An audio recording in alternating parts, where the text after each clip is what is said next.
Welcome to the Predictable Revenue Podcast, where sales leaders teach you what's working for them and how you can build it yourself. This episode of the Predictable Revenue Podcast is brought to you by our sales coaching and consulting services. Are you looking to create repeatable, scalable, and predictable revenue? We've helped thousands of companies grow their business with tailored expert advice backed by testing to ensure they establish the best practices that'll work for them. Head over to bit.ly/predictable revenue coaching to learn more. Welcome back to another Predictable Revenue Replay. I'm your host, Colin Stewart, but today I'm going to replay for you one of my favorite episodes of Sarah's. This episode took place in December of 2020, and we recognize that we've had a lot of growth on the podcast in the last 18 months and that some of you might have missed this. So I wanted to highlight one of my favorites, not just because Sarah did an incredible intro, but because the content was pretty good too. The whole episode was great. I think it's one of my favorite intros Sarah's ever done. She's totally a pro, and there's a lot I can learn from her. Now, with that being said, the guest is Troy from Productive AI, and they were talking about how to book a meeting with basically anybody and a senior exec in any industry. Now, they end the episode by talking about how to prioritize your account list. And like if you're an AE or an SDR, super critical. I think I probably would have done that one first, but we're not going to copy paste and edit the episode. So just know that's coming at the end in case you're when you listen to it logically, like me, you're like, well, maybe that would have gone first. But the next thing they talk about, one of the first things is like how to make sure that after you've booked the meeting, if you're an SDR, how do you make sure that the AE has the same situational awareness that you have? It is one of the easiest places for the SDR AE model to break down is in this handoff. And while I don't agree with Troy about not putting all this into the CRM, I do think that having a strong process for documenting and handing off all the information to do that sort of bulk and mind meld is a phenomenal thing to do and a great place to spend some time and focus on. The next thing they talk about was how to map an account that you sold to before. This is super critical for enterprise AEs or even enterprise SDRs with maybe a small target account list, or even just an SDR that you're looking for those little pots of gold in the CRM, ex-customers that are or current customers in different divisions. Phenomenal source of prospects. The last piece that I think is probably the thing I struggled with most as a new SDR was what to say on the first call and what to say to get that conversation rolling and to show that the prospect that this is going to be a valuable conversation for them. Well, those are my highlights. I'd love to hear yours. With that being said, here's the episode. I'm going to pass it off to Troy and Sarah. Wouldn't it be a salesperson's dream if you could just sit down at your desk, look at the list of people you're supposed to be calling that day with their accurate, up-to-date, direct phone lines right there in your CRM. And then when you dial, the prospect themselves picks up, no gatekeeper, they have time to chat, they love the idea of having a demo with you. Unfortunately, that is not really the reality of outbound sales. You've got to do a lot of hard work to be able to book a meeting, and especially if you want to book a meeting with a really difficult to reach executive from a large account. And according to my guest, if you're not doing the work, you don't actually deserve the meeting. I'm your host, Sarah Hicks, and today on the Predictable Revenue Podcast, I'm going to be chatting to an expert about how to book a meeting with a senior executive in any industry. He's a speaker, author, presenter, advisor, and an emerging technology specialist. In June of this year, he founded Productive AI, a company dedicated to making artificial intelligence more accessible to more people. He has more than 25 years of experience as a sales leader and management consultant for companies selling into multiple industries. Troy, welcome to the Predictable Revenue Podcast. Sarah, thank you. It's really great to be here. I'm super excited for this conversation. And I don't know if you noticed, I just deliberately skipped over your last name because I was afraid I wasn't going to be able to pronounce it correctly. That's okay. So actually, the world deserves to know. It's Angrignon. Angrignon. Troy Angrignon. There we go. The second G is silent. So it's very easy. Okay, perfect. Well, as I mentioned in its intro, you've got a ton of experience selling across a lot of different industries. So before we get into the kind of nitty gritty, tell us a bit about your history and how you got to where you are now. Sure. Yeah. Happy to do that. I actually had a really cool start. I left university just for a summer job, ended up just going over meeting somebody in the IT space, which I was very interested in, said, hey, I'd like to do some summer work. And long story short, I ended up working with him for the summer and then eventually just not going back to university and continuing to work with him. This is my first real sort of mentor in business, Gary Ralston. He runs a consulting firm with his wife now. And it was a really cool experience because he said, look, I'm leaving. I'm doing some business consulting trips and some other things. Come and run my business for me for the summer because, I'll be gone. You do that. And then I did. And then we just continued to work together for a couple of years. Eventually, I took that business over from him and continued to run it. And then after that, I had been talking to another mentor of mine, the one that connected us actually for this call. Nice. And he and I were chatting, and he said, you really should go get some sales training if you want to work in startups and building businesses and things like that. Stay close to the revenue. I remember that phrase. And he had suggested the best training at the time was really through Crystal Decisions, which had folded into Business Objects at that point. So I went into Business Objects, did some sales training there as an inside account manager, and learned a ton. I was supporting an outside account manager for oil and gas, Fortune 100 oil and gas. Learned a lot about working with sort of big entities at that point. And from there, ended up doing a whole bunch of different things. But the short version is ended up going off into cloud computing and spending about 12 years doing a variety of management consulting on sales, marketing, and partnering in the cloud computing space. Awesome. So that's definitely a crazy range when it comes to kind of who you were selling into, right? You said Fortune 100 oil and gas, there's IT, cloud computing, offline, you mentioned to me state government. So you've had a ton of experience selling into all these different industries. And for those of you listening, take note of that. Stay close to the revenue. Was that the quote? Yeah, I'm pretty sure that's exactly what Reg said to me many, many years ago. Yeah, that's so interesting. It totally makes sense. If you want to learn how sales and revenue works, right? Get into it. Get your hands dirty. Stay close to the revenue. So jot that down if you're a listener. But now, Troy, let's talk about your process for booking meetings. Again, you've got this experience prospecting into a very wide range of industries, but yeah, let's talk about how you actually do it. So kind of as a first step, what do you need to familiarize yourself with, or how do you need to educate yourself about the company before you go out and prospect them? Mm-hmm. I think that the first step is get to know the industry, and you don't have to be a super expert in the industry. You can learn these things very quickly. And it kind of, to me, it goes back to first principles, which is know a lot. Understand basic business across all industries. So if you don't know basics of finance, you don't know basics of operations and revenue in and expenses out and things that the CEO cares about. There's a great book from Ram Charan that I remember from way early on in my career, which is, I think it's What the CEO Wants You to Know. Okay. Great book. And it's kind of the basics of business. Everybody should know it. I think all salespeople should know it. So I think at a general level, understand business. Secondarily, understand the market that your customer is in. So, my very first job, we were selling into oil and gas. I knew nothing about oil and gas. Downloaded a whole bunch of information from, I think it was SAP, which ultimately acquired them, which was, hey, here's our supply chain map of the industry. Here's how it breaks up. Here's what these different, sub-component companies care about in this space. And they're different because they've got distribution or drilling or whatever. They've got different company types.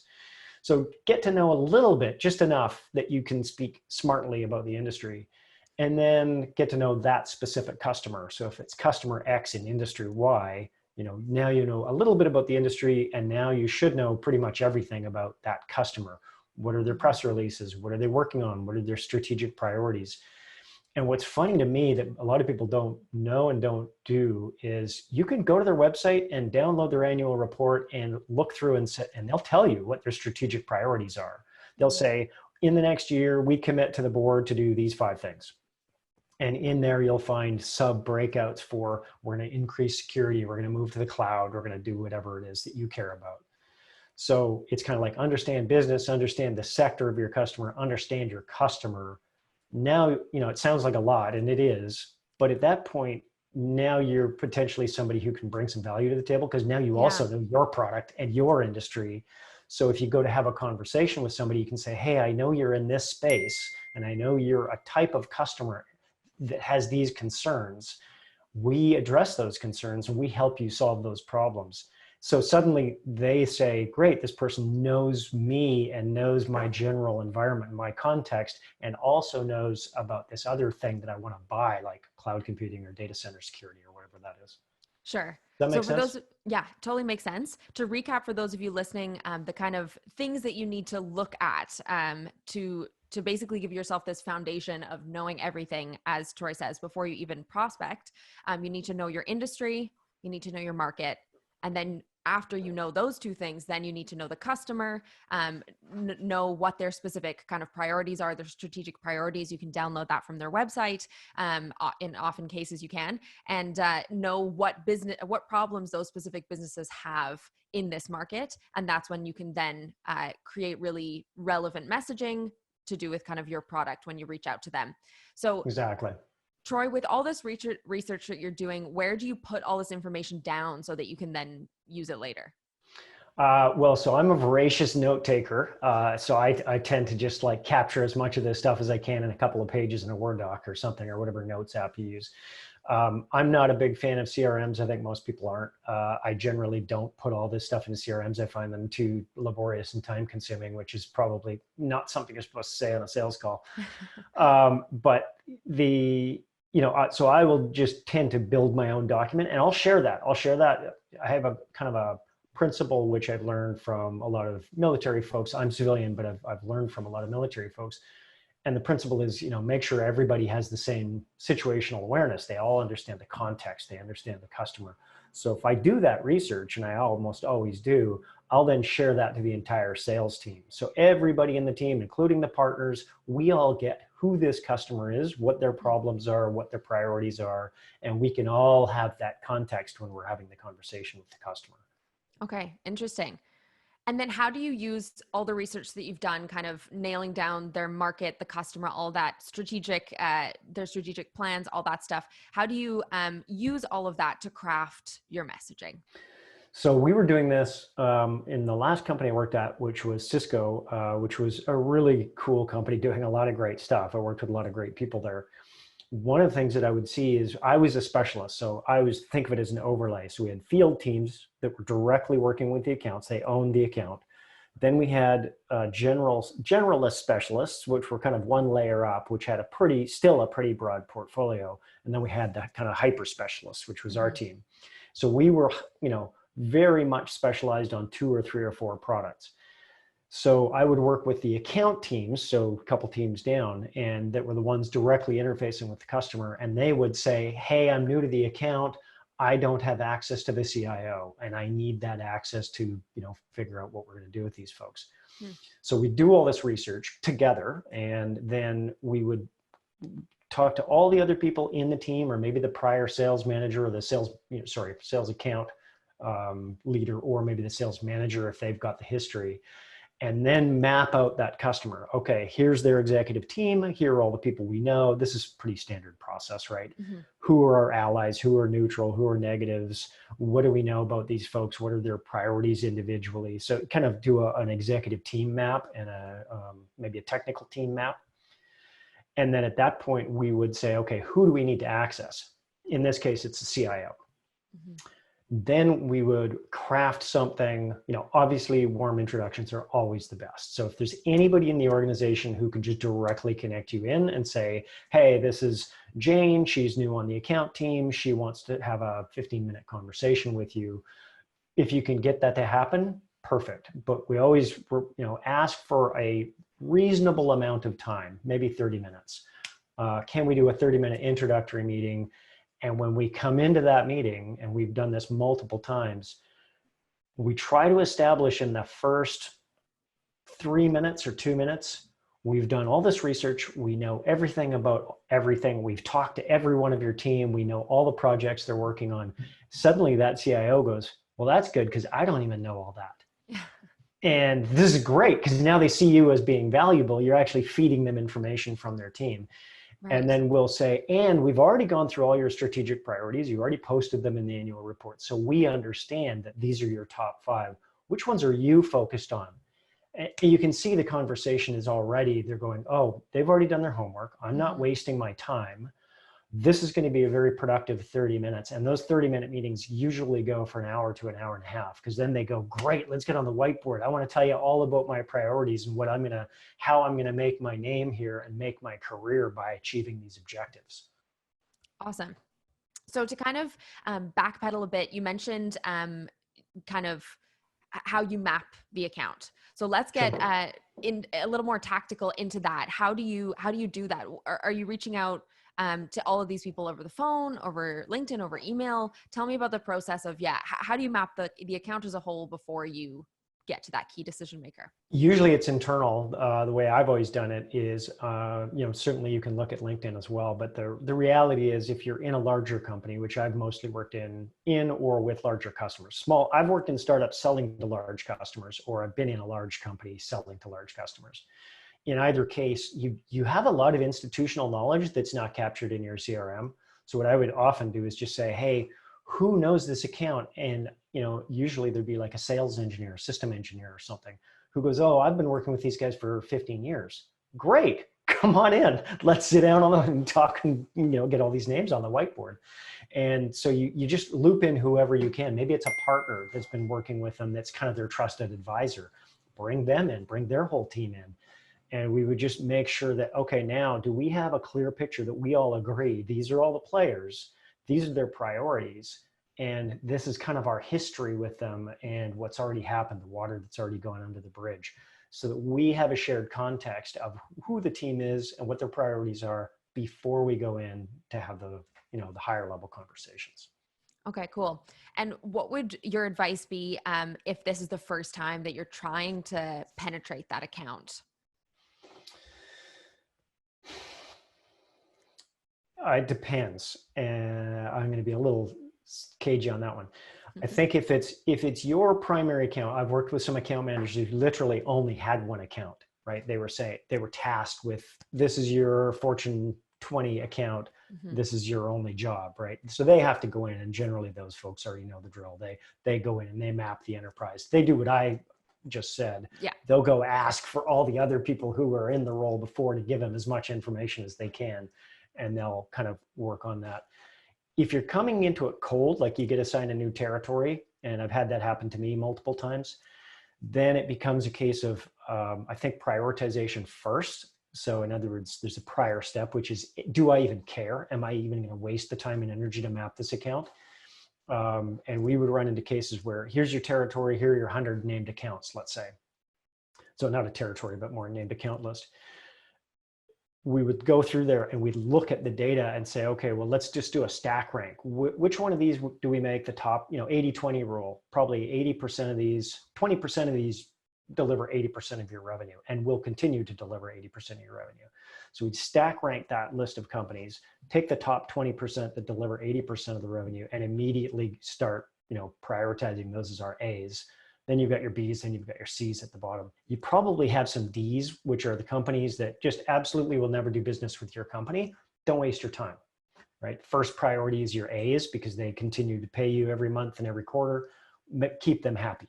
Second thing is the B's. They've done a bit of business. They know who you are. Now you can grow the business. The C's are sort of like, you've had contact, you're not really doing any business. So I think that there's a precursor step of, is it worth investing in this kind of time to do this kind of research and work and understand their industry? It might not be. But if it is, and they're an A or a B, and you don't have access, ask for your help from your internal folks, ask for help from your partners. You shouldn't be in a position where you're completely cold. If you are, there's, that's a bigger problem.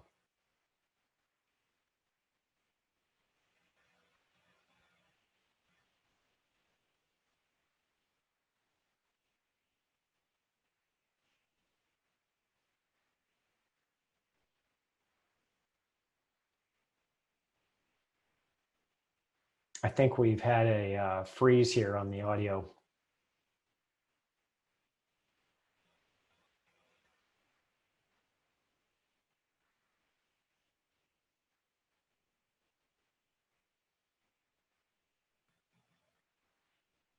Oh, can you hear me? I can hear you now. I think I Okay, lost cool. you for about 1 minute. Yeah, I think so too. My whole, I couldn't see your video or anything. I do think the problem was on my end, but luckily we can edit this out. It's not, okay, perfect. It's not an issue. And where did we drop? I heard until the end of the answer to the question that I had asked, and then I didn't ask the next one. So I think we didn't actually chop anything out, which is good. Okay. Yes. Yeah, I think, you're just kind of, it was the natural end of the answer anyway. So Okay. We can just move. And my next question was going to be, okay. So yeah, so we were just talking about if it is cold, there's a problem. And Well, yeah, I'm going to hedge on that one. So I'm doing a ton of cold outreach right now, and so and to CEOs of all sorts of companies. So we could talk about that. So if there's a way to like backtrack that, or I could just say, okay, having said that, if you are in that position, here's what I'm doing right now as I'm launching this new company and I'm doing this cold outreach to all these executives. Here's what I'm doing about that. yeah, that sounds great. So we can talk about that. Yeah, that sounds good. So yeah, to kind of wrap up what we had just chatted about there, if you're working with these large account lists and it is cold, maybe you haven't done your kind of due diligence to figure out how to warm it up. You haven't reached out to everyone you could possibly Sure. reach out to. You haven't mapped the account in a way that is, giving you the best possible advantage to get into that account. But in the case where you are totally cold, what do you do? Yeah. Yeah. And so I'm actually working through this right now, and I have worked through it in prior companies if I've been working on a startup or whatever else. And I am working on a startup, I guess, of sorts. So I'm building my own podcast, and it will be attached to kind of a consulting services company in the artificial intelligence space. And so as part of that, like you guys did when you're setting up your podcast, I'm reaching out to a lot of people to say, hey, I want to do this thing to help educate business leaders on AI and how it can serve their business or their organization or nonprofit or whatever. And so what I'm doing is meeting all of these folks in these virtual conferences, right? We're in pandemic quarantine. So all these conferences have gone virtual, and it's been really crazy and super effective actually, in that we have these conferences, we end up doing virtual happy hours with breakout rooms. And there are all these little ways that you can meet inside the conference, including like shared Slack spaces and things like that.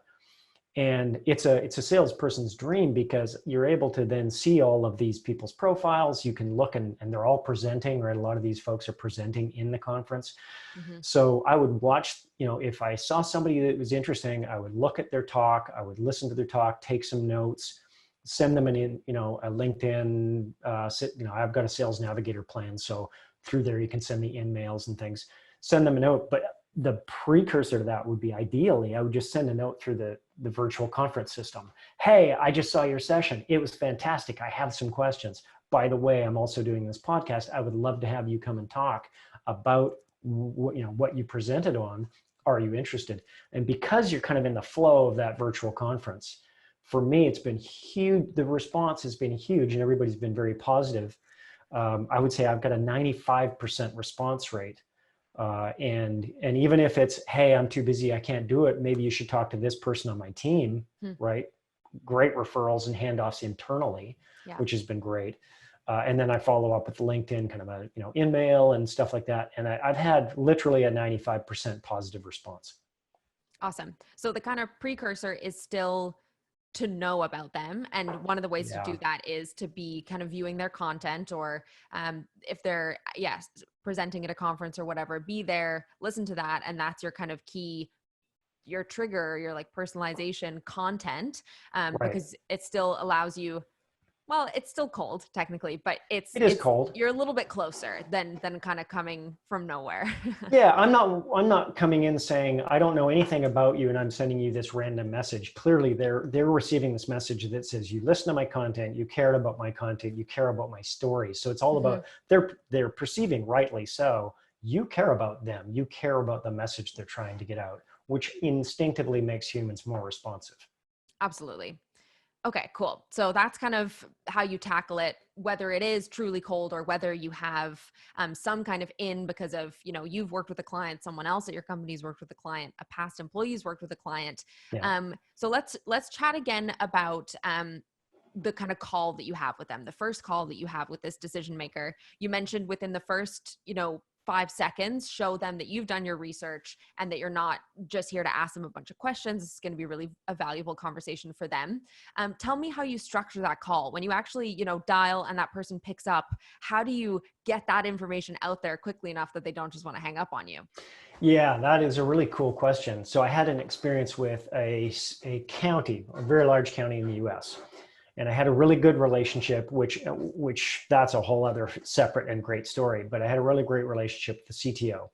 And there were a couple of good lessons in this.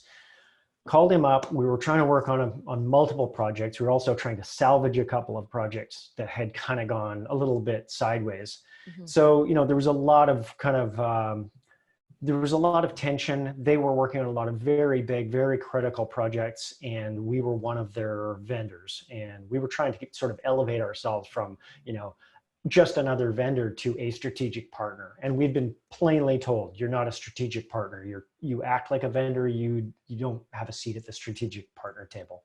Sure. So we were working really hard to earn that trust back. So I had this good relationship with the CTO. New CIO was coming in, CISO, Chief Information Security Officer. And I said, okay, here's where we are. I would always update the CTO. Here's where we are. Here's what your team has done. Here's what we've done. This is the progress we're making. And I know that you want to do project A, then C, let's say C, then B, then A. I really strongly think that that's incorrect. I think you're not serving your organization. You're not going to achieve your goals. I really think you should flip the sequence of this. So, I just outright disagreed with his perspective. And he said, okay, I'm listening. Tell me more. And I said, okay, let me make my case. Made the case to him, and he said, I understand the logic behind that case. I think that's really great.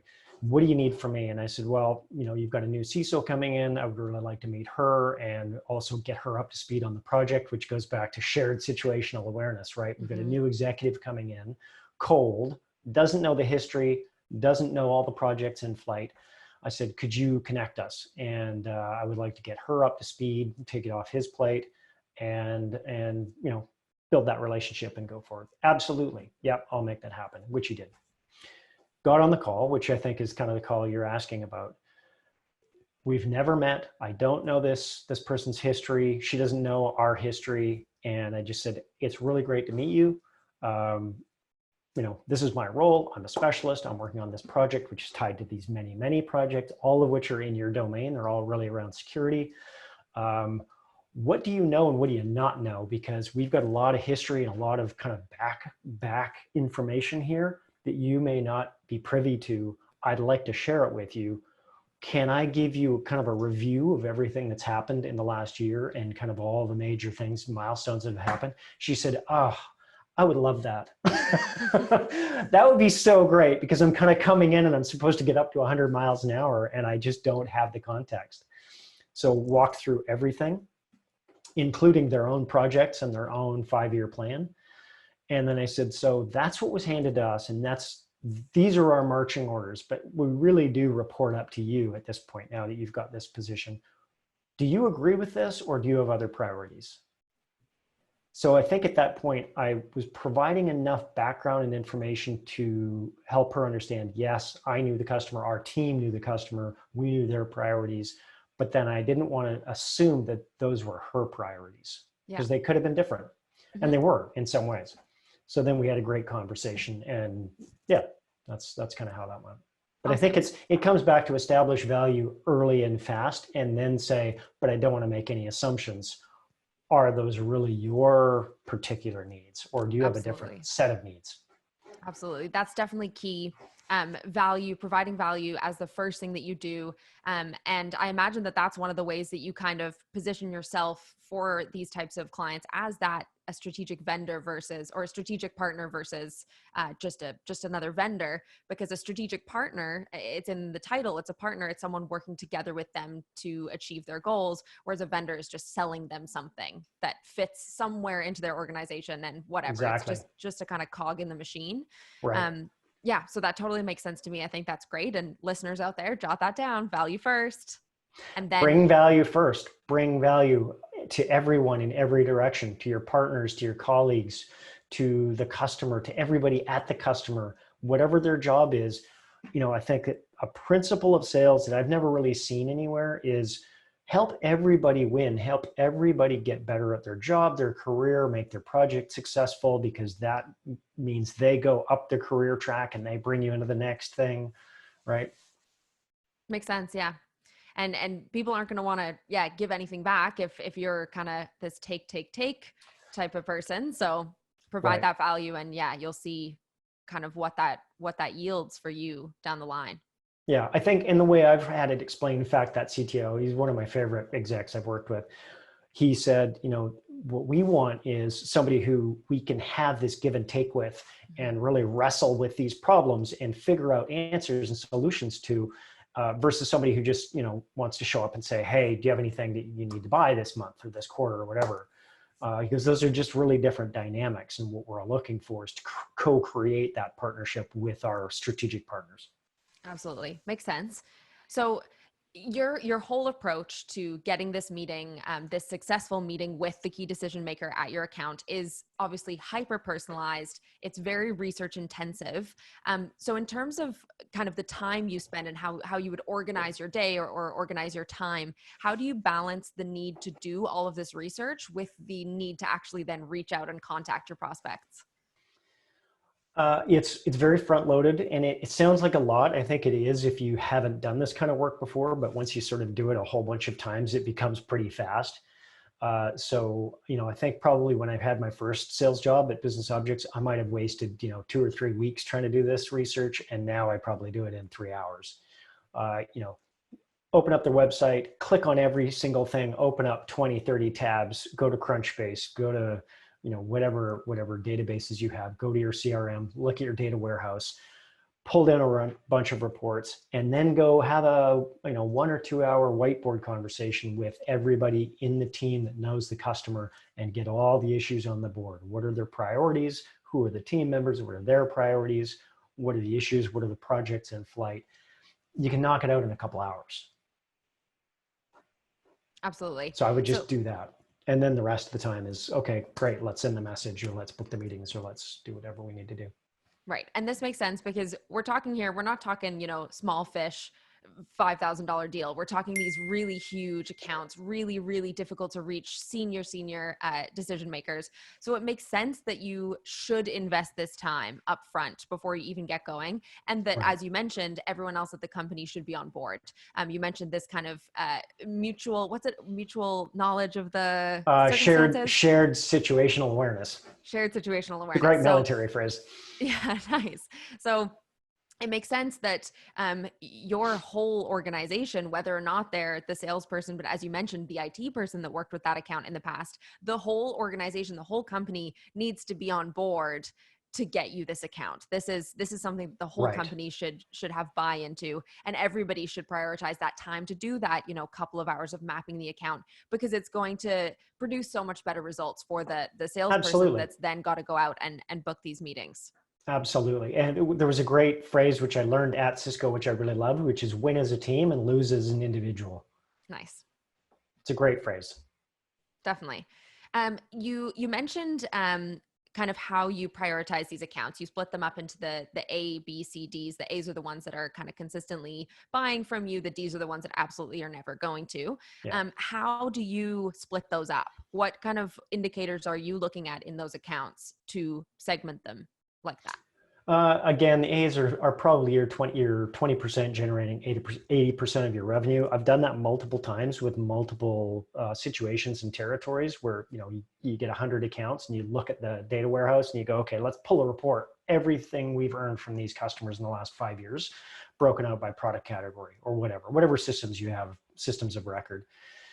And literally it would be 20% of that list would have generated 78.8% of the revenue or something like that. It was always roughly within 20-80 rule, Cool. Which was super cool.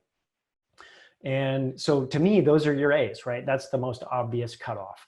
Where you draw the next ones, up to you. I kind of think the next group below that, let's say you had 100 accounts. So your top 20 accounts generated that. Maybe it's the next 20 accounts are your B's and the next 20 accounts are your C's, and kind of you just don't care about the ones after that. It's just too much work. Yeah, fair enough. Okay.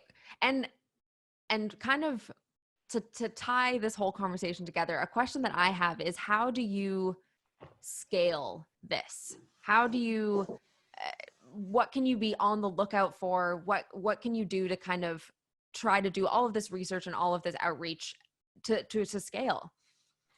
We did that at, we had a project around ransomware, and it was kind of an attempt to do exactly what you're saying. So the idea was, could we reach out to all of the CISOs at all of these different states and county organizations with a common set of messages to try to get access to a bunch of people we didn't already have access to?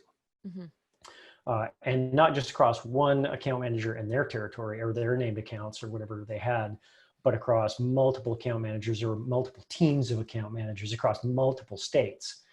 And so we ended up pulling together a bunch of research. So in this case, it's almost the inverse. Basically, we said, here's an issue, ransomware, right? Ransomware is a really big problem. It's growing very, very rapidly in the security space. You get a lot of these sort of state and local governments and education, universities, things like that, that are being asked to pay ransoms. Their systems, IT, are being locked down, and they're saying, someone says, pay us a ransom, we'll unlock it.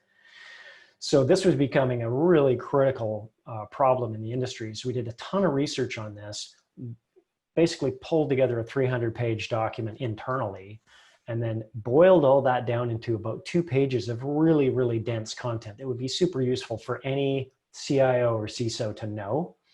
And then we sent a subset of that information out through the account teams, down through the account managers to their account teams, who then could just take that boilerplate and put it in, their own email to each of their CIOs, who they may or may not have had a relationship with. That opened up a lot of doors and got a ton of meetings.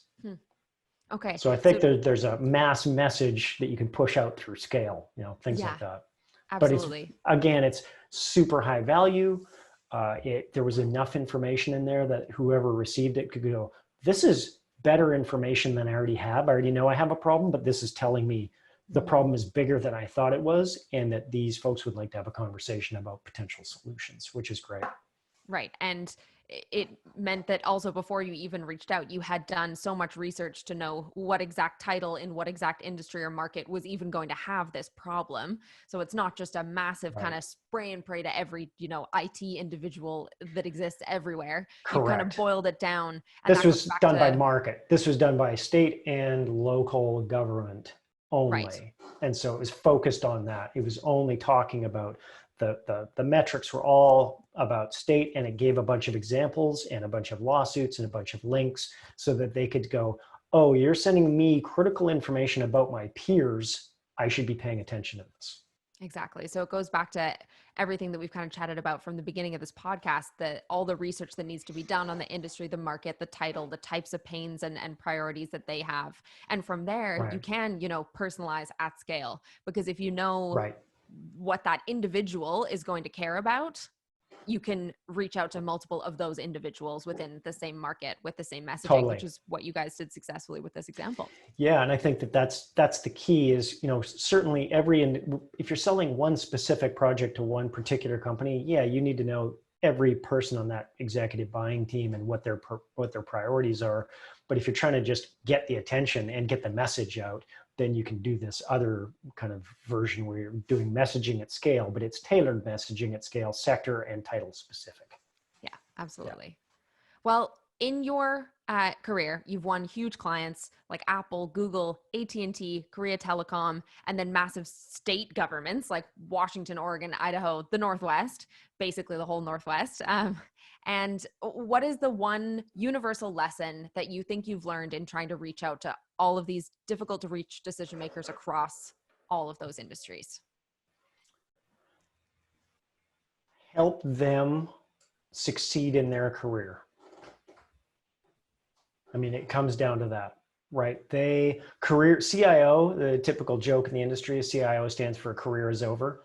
I've sold mostly to CIOs and chief information security officers. And they, for the most part, they're always balancing this edge of wanting to push the organization forward, but that can, cut them if they make the wrong decision. They pick the wrong architecture, they go down the wrong track.